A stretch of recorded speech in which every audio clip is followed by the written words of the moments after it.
What's going on? It's your girl Lalaa Shepard. Boss Britt the most lit. What's up? It's your girl DJ eXeL. We are the progress support. And we just jumped off the porch. The Dirty Glove Blasters, let's go. Wednesday at 9, tune in every time. We don't do no cap, report only facts. All right, so we got the progress report jumping off the porch with us today. Yes, sir. Welcome, ladies. Thank you, Hayes. Yeah, you know, we go way back, so this is a Facts. long time in the Yeah. making here, so welcome. Thank you. Yeah. So for people who may not be familiar though, just go ahead and introduce yourselves individually so everyone knows who's who. Okay. My name is DJ eXeL. I'm Lalaa Shepard. Boss Britt the most lit. There it We the is. progress report. Hey. Sir. There it is, yeah, so welcome again. Thank you. Yeah, so first off, let's take it back. I don't think any of y'all are from Atlanta, right? Or am I No, we're not tripping? from Atlanta. So, eXeL, kick it off. Where are you from originally? I'm from York, Pennsylvania. Okay. Yeah. I had a couple rappers from York. Oh, for real? Yeah. Wow, really? That's shocking. Sound That is, yeah. Right. I think only like one or two. Right. Shout out to York. Yep.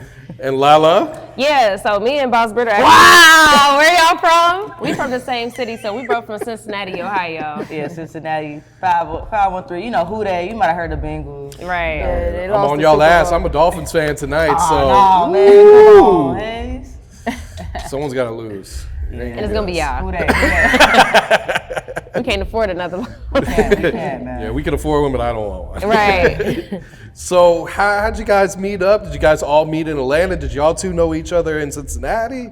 Break this down for us. Definitely. So we did technically meet here. Okay. So of course, you know, Britt's been doing parties and stuff for a long time, so I knew of her, but we weren't like, you know, hanging out necessarily or working together back then. Yeah. But me and eXeL actually met through HipHop. So Okay. salute to HipHop, the legendary HipHop. Absolutely. And you know, once it was just instant chemistry once we met. Okay. Yep. Yeah. So were all of you living in Atlanta at this time, or were y'all just coming back and forth at the time, or? The crazy thing is I just moved to Atlanta. I believe Lalaa probably was out here for like 2 years before or something like that. Okay. But I just moved to Atlanta and I went to an event, a listening party, and you know, just networking, and Hood Affairs came up to me and I told them what I do, and they're like, well, yo, my homegirl just kicked off a podcast. You should be a guest DJ. So I was a guest DJ on there, and the first, who was the first guest? OJ the Juice Yeah, Man. OJ. No, Really? I was about to say somebody else, but it was OJ the Juice Man. I was like, bruh, this is crazy. This is my first like interview I'm doing with them, and I just hit her up like, yo, can I continue to DJ with you? And she's like, yeah. So that's how we started, and then Britt moved down probably like 6 months later. Yeah. Okay. Yeah, and I knew Lalaa from Cincinnati, like she said. We was in the gay clubs together, you know, doing what we do, you know. And then when I moved to Atlanta, I knew she was here, so I called her like, yo, let me pull up, check out what you got going. And I met her there. And yeah, she was acting all Hollywood. We ain't gonna get into that, you know what I mean? I like tell everybody she was acting Hollywood, but I met her through Lalaa. Okay. So it was instant chemistry, or? Yeah, It's for real, crazy, like- it kinda was. Yeah. And we grew, that's the crazy thing, like we grew in the business, but our friendship grew at the same time. And it was all organic and it just worked. Like when I look back, it's like, yo, it's crazy Nah, it's how crazy. it Word. fell into place. Yeah. So eXeL, how did you get into DJing at first? I've been DJing 15 years. Okay. So I just always been into hip hop music. I used to dance. I tried to do everything, all 5 elements of hip hop. And y'all wanna battle me? Nah, we Not really. All right, then. You got it. All right. She a pop locker. I can't. Nah, I used to like break dance back in the day. But then when I would watch those breaking videos, I would look at the DJ like, yo, I wanna do that. I wanna control the crowd. So that's really how I got into DJing, and been doing it ever since. Okay. Yeah. Was there much of a music scene in York, or were you having to travel elsewhere? The crazy thing is there wasn't, but I made the best of it. And actually from being in York, I was on VH1's Master the Mix. Oh, I wow. also did 3 tours in China, DJ'd in LA and stuff. So I made the best of it, but really when you reach out to people like, yeah, I'm from Pennsylvania, it's way different than saying, yo, I'm an Atlanta I'm DJ. in Atlanta, yeah. It's just crazy. So when I moved out here, I had the talent, I just ain't have the opportunity. So moving out here made me go up. So yeah.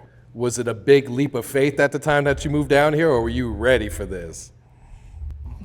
Bro, I ain't have nothing. I ain't have no connection. I had like $1,500 from income tax, and I ain't have no connections or nothing. But I always had the drive, always was fearless, and was just like, yo, I got the talent, I just don't got the opportunity. I'm so hungry.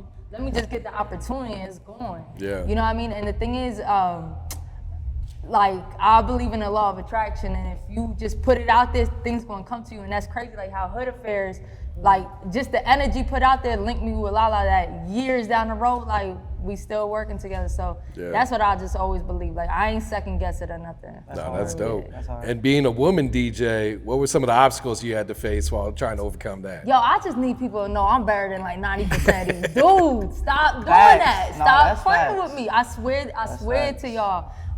But coming out here was crazy, not just being a woman DJ, being a gay DJ, a gay female.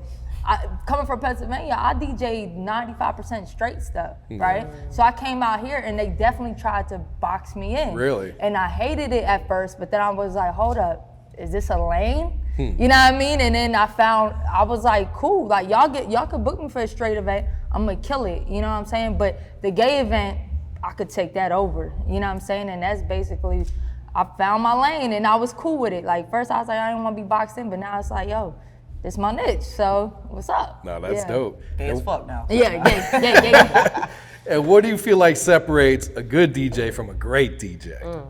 Being a party rocker, being able to rock a party without dropping all new shit. And like, I don't care if you open up for me and you drop everything new, I could still kill it without replaying everything you just did. Some DJs is so caught up in a skill that they not looking at the crowd, where it's like, yo, rock the party, know when to cut out, know when to drop a song. Like there's a song that, like a throwback, you can't drop at 11, but if you drop it at 1 a.m., people gonna be singing their hearts out. You know what I'm saying? So it's just really knowing the craft and knowing your crowd and catering to them and get out your own feelings. You know what I'm saying? What you wanna listen to. But yeah. I feel that. Yeah. So Britt, how'd you get into throwing these parties? Yeah, so I started throwing parties when I was 15 years old. I started out doing team parties, and we started making money. I mean, like I was like 16, like bands. So when we saw we could make money outside of working a job, we was like, yo, let's do this more often. But Cincinnati is like coming up. It's like a really hard place. There's a lot of violence. You start young, you know, gangs, and it's a small town, so it's like, we beefing, but we 2 blocks away. Like, how's this many gangs within like 5-block radius? So it was a lot of violence in the team parties, like shootings. Teams was getting killed. In the team parties? In the team Them parties. team parties be the worst, I feel like. The city shut it down. They made it to where you had to have like permits. And mind you, when we started, we was literally 15 calling these spots, like calling halls, like, can we throw a party there? And it was like approving it. We had one of my friends' dad that was like just in case, but for the most part, we was booking them ourselves. Oh, so wow. yeah, it was crazy. I went and did college parties, but it didn't last because I wasn't in college. I didn't go to college, but I was trying to throw college parties. That didn't last. I did a record label. I did it for about 3 years, it was making progress. Keyword, okay. Okay. But it didn't work out. So I went back to parties, and at the time, I was like openly gay, and people I've always had like clout, I guess. So I was like, yo, I could do gay parties now, and I started doing lesbian parties all over again. But it was more than just the parties. I really wanted to make a difference within the community and make a safe place for people to come. Because like I said, my city is not the safest place when you're going outside. So I was really big on good vibes, good energy. Like my parties never had no like fights or anything like that. And then that was around when I was 21. Then I kind of got tired of it. It died down because Cincinnati is very trendy. It's like up and down. And then one night I had a really big party and I got robbed. And What? All of my money. I had $400. So at the time, my mom was in Atlanta. I used to visit here and be so inspired. Like it just, like the energy of coming to Atlanta, I could really feel like the energy of like, yo, this feel way lighter. I feel like, not talk down on my city, but like the energy there is like, you're kind of uptight watching your back all the time. So it's not like, it's not like free like feeling or like peace a lot. So when I came down here and I saw like a lot of black people that were successful and doing stuff that I want to do, I was like, yo, I don't got no money no more. My mom here, I'm about to move down to Atlanta. I came down here, that was my main goal, but I do host as well. I'm the best host out here in the streets, like international with it. So the hosting, I use that to get my foot in the door, get people familiar with who I am, because everywhere I went, when I get on the mic, no cap, they be like, yo, who is that? I built my following up, I met her through Lalaa, but then we would get booked at the same parties. Oh, wow. So like she said, she's big on crowd control, I'm big on crowd control, that makes a very big difference, and we started building the chemistry. I told her, man, you know, people coming out for us. Yeah. You know, we could throw our own I'm parties, like, you know yo, what I'm saying? we just moved here though, like it's crazy because Yeah, we we was was just still like new. a couple months apart. I'm like, bro, but we just moved here, but she's like, nah, I'm like, we should do no, our own. Like, I see that they're coming for us, and then we started doing our own parties here in Atlanta, and now we've been throwing the biggest all-girl parties for about 5-6 years. Yeah.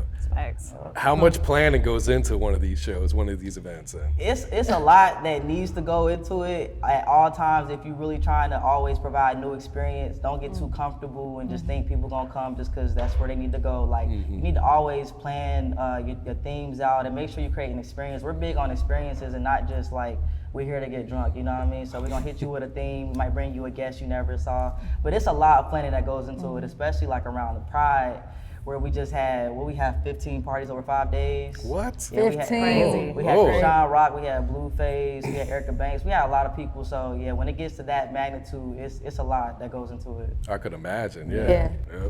So Lalaa, you pretty much do everything in the industry right Go. now. What was your start? Like, what was your, you know, how'd you get into the industry?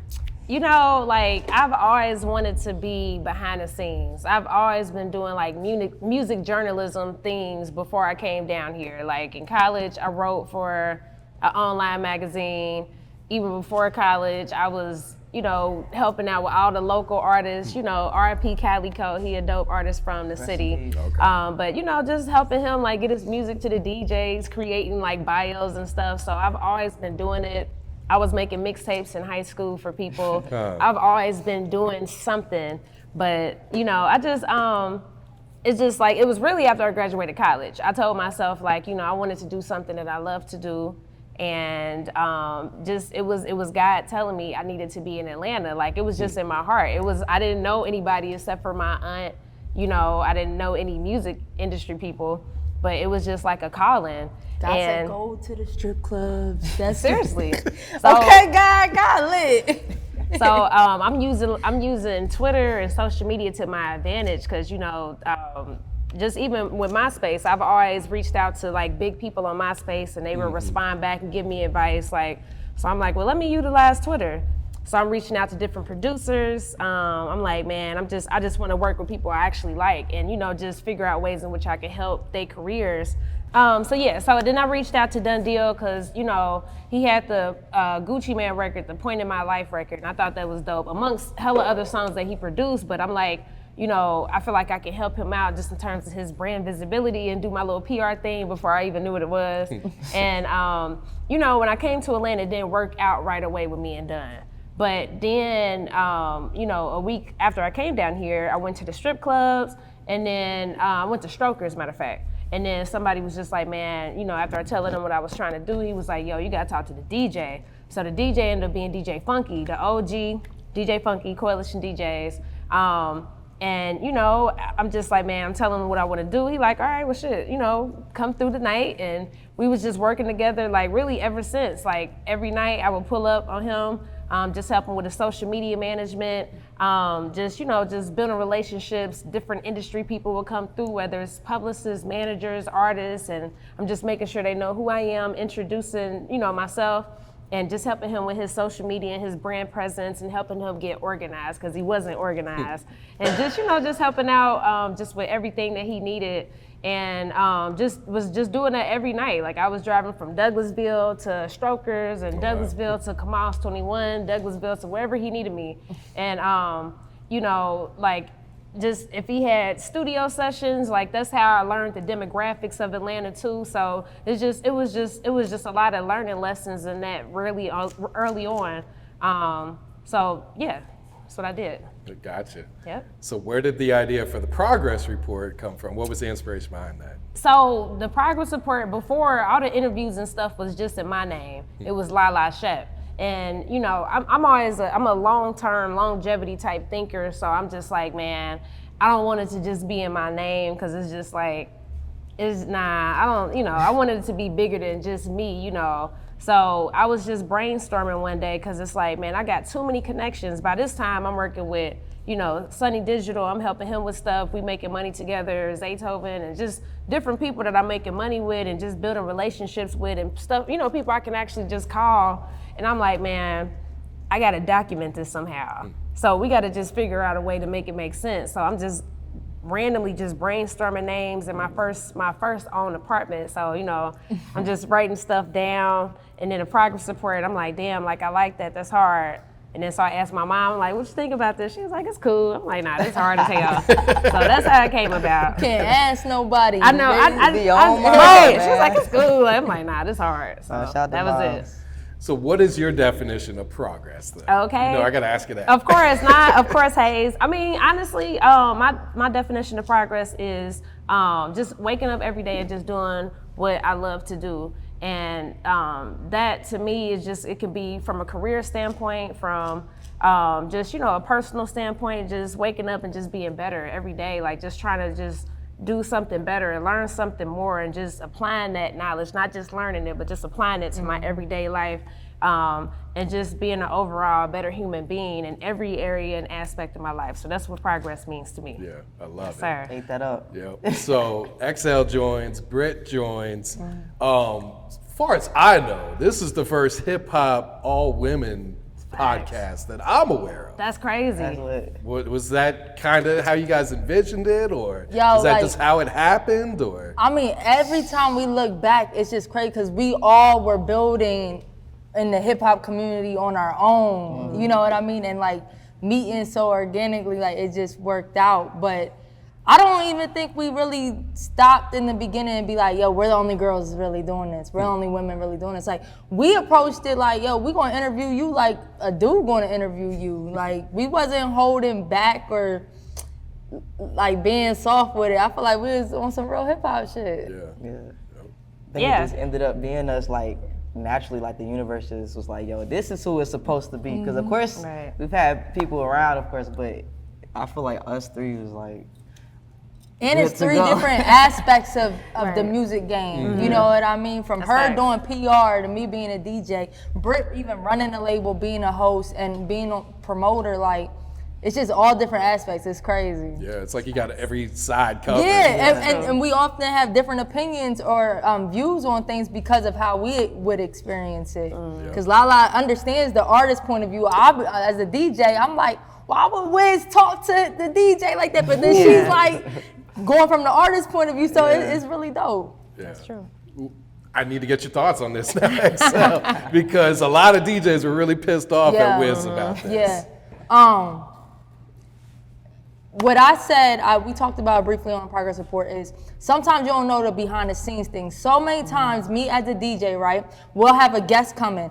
I hit up that manager 5 times. Please send me their music, right? Because there's sometimes, like, of course, I'm gonna be as prepared as possible. I'm gonna get whatever I can get, right? But there might be a single that you ain't even dropped yet, and they drunk, and they be like, yo, I wanna see what they gonna do with this song. I wanna see the crowd vibe, right? But the Wi-Fi not working. You can't airdrop it. For some reason, it's not working. So now the artist pressing me, and I'm like, bro, I hit your manager up 5 times. You know what I'm saying? And you just recorded this shit yesterday, and you just want to see what the crowd feeling like, right? So now you putting me under pressure, and then I know Wiz said something about he wanted the DJ to cut in and out, like on certain parts. Y'all didn't rehearse this. Right. That DJ might not even heard your song. You know what I mean? If I'm playing somebody's song and it's the first time, unless I really could feel like as a DJ, when they cut in and out, I'm gonna let that joint just rock out and do your thing, But also, just as a human being, ain't nobody gonna talk to me like that. I don't care who you are. I'm turning off my computer. I'm out. I'm out. Like, nah, real shit. Like, respect the DJ. Yeah, like I'll deal with it a little bit. Like a couple times, like artists have said, like, hold up, DJ. Like they say that. I'm not gonna be in my feelings, but you're not gonna be disrespectful. Right. You know what I'm saying? So it's been like that, and it's just like a lot of times people don't know the behind the scenes, and I don't even think that DJ really talked on it, but I'm sure there was like a point of view we haven't heard. Yeah. You know? Yeah, it's hard to get the whole story when it's a 30-second clip. And Like what happened before that, the lead in? But still, at that point, that's all I needed to see. Like, ain't no way somebody talking to me like that. Real shit. For real. Like, what?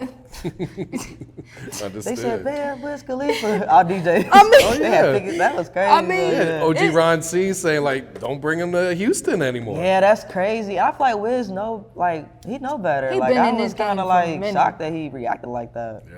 Yeah. That's true. Yeah, that's crazy. So let's go back to the progress report. What's been some of y'all's personal favorite interviews? Ones that really stick out to you guys?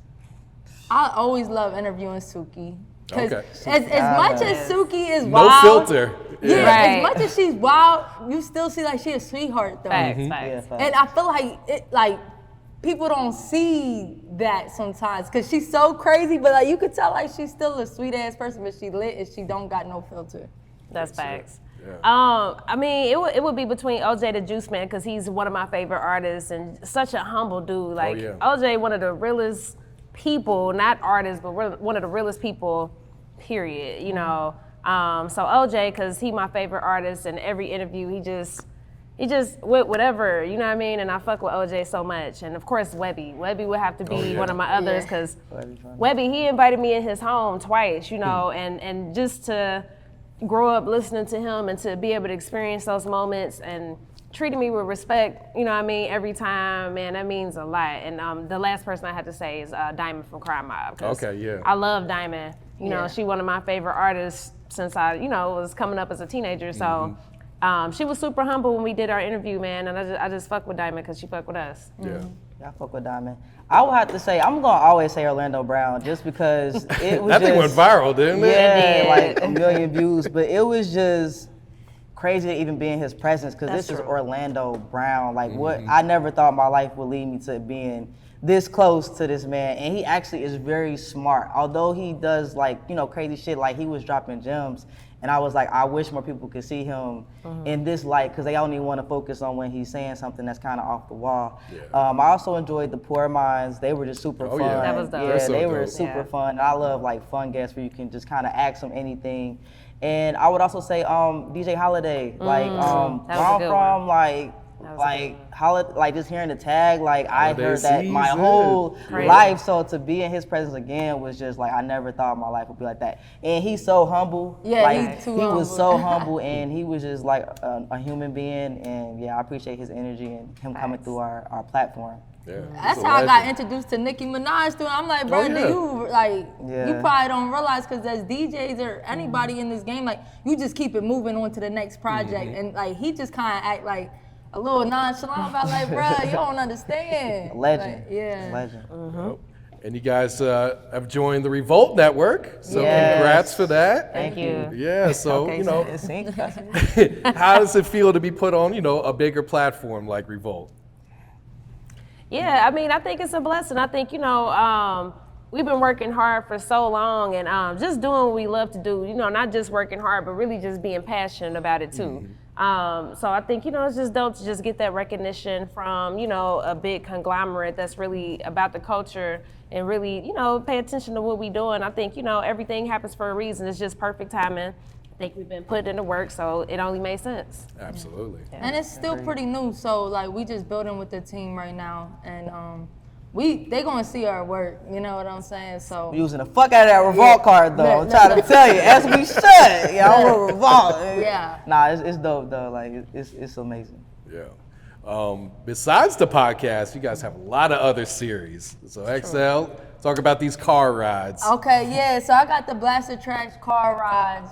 One of my first episodes was with Erica Banks, and I just remember like looking her up as an artist, and this is before anything went viral. This is during COVID, 2020. I think it was like July 2020, and she had like 60,000 followers and stuff, but like she was cool. And when we played her music, I'm like, bruh, this shit hard. These samples is hard. I literally said, yo, 4 to 6 months from now, you're gonna be out of here.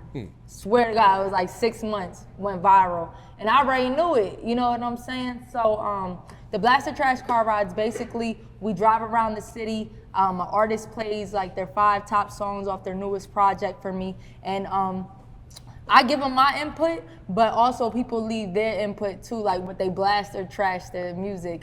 It's dope, and I think it's a dope different aspect of an interview because a lot of people get interviews but people don't get to hear your music. Yeah. You know what I'm saying? So this is another way to get to know the artist, but also get to know why they made these particular songs. Like we talk about every song, so yeah.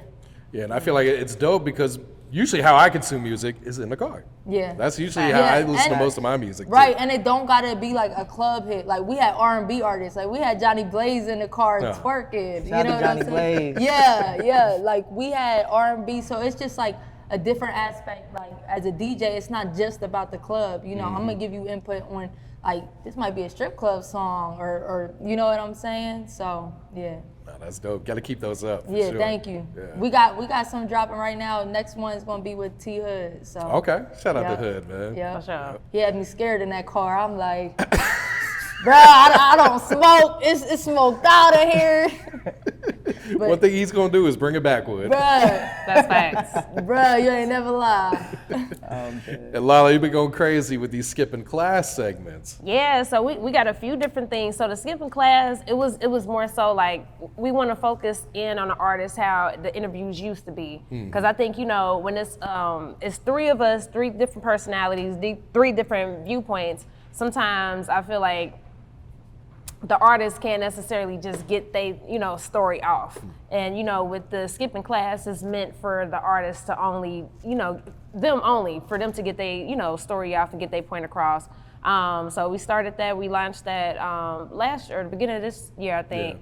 And it's just been dope. It's just it's just been dope just to hear their stories and just hear from them directly. So it's been nice. Yeah, you've been rolling these out like every day. It Yeah, seems. we've been real Working. consistent with them. So, I mean, I'm excited. I like it, because it just gives them a chance to talk without feeling the pressure from because when we do the podcast, I don't think it's pressure. It's just more so kind of nerve-wracking sometimes for certain artists that aren't used to like, damn, it's, Yeah, three different people coming right. at you. So whereas it's just them, it's like, however you feel, just go ahead and get it out. And, we just want all our guests to feel welcome and comfortable. So, Yep.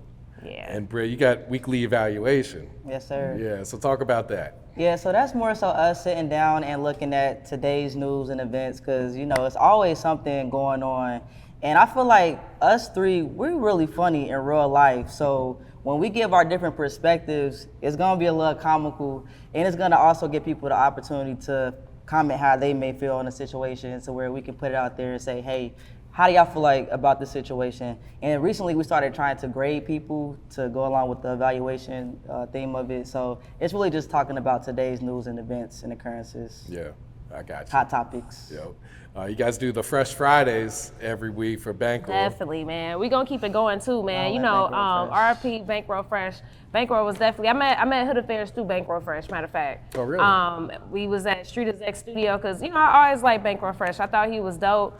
We would see each other at the strip clubs all the time, and I'm like, damn, man, you dope as hell. And Bankroll wouldn't want to work or wouldn't want to even talk to nobody or let alone have anybody pull up unless they was working. And he was big on that, and he was just like, well, I'm always seeing you work, like pull up to my session, bring your camera, all right, come on, let's do it. Because at first he wasn't really with it. He like, what you doing? Like, and I respected that. And so that very first time, Hood Affairs was there, and that was my first time meeting them. And I'm a student of the game, so I love Hood Affairs. So for me to actually meet them, I'm like, what the fuck? Like, so, but Bankroll, he just always allowed me to pull up the camera. I brought him to Cincinnati to do his first show in Cincinnati. And I just always fuck with Bankroll because I believed in him. I thought he was dope. He had it. And just the energy and aura, like them old days at the Street Exec Studios, years ago, everybody was there. You wasn't working if you was not at Street Exec Studios, and that's facts. But he just had an aura about himself that made everybody feel comfortable. Like some of us didn't know each other, but just when he was in there, it was just like a big light. So, when he unfortunately passed away, it's like, we all felt that. It was a big loss for the community, and I think that was probably the first like loss in hip hop that I experienced personally when I got in it. Of course, we had plenty of other people that we lost, but that was the first person that I knew. So we took it real hard. I definitely hated that situation, and so we decided to do Fresh Fridays a long time ago, because it's like, man, we got to keep his name alive, because he contributed so much in that amount of time. And, you know, of course, he'd been doing music way before I was even around.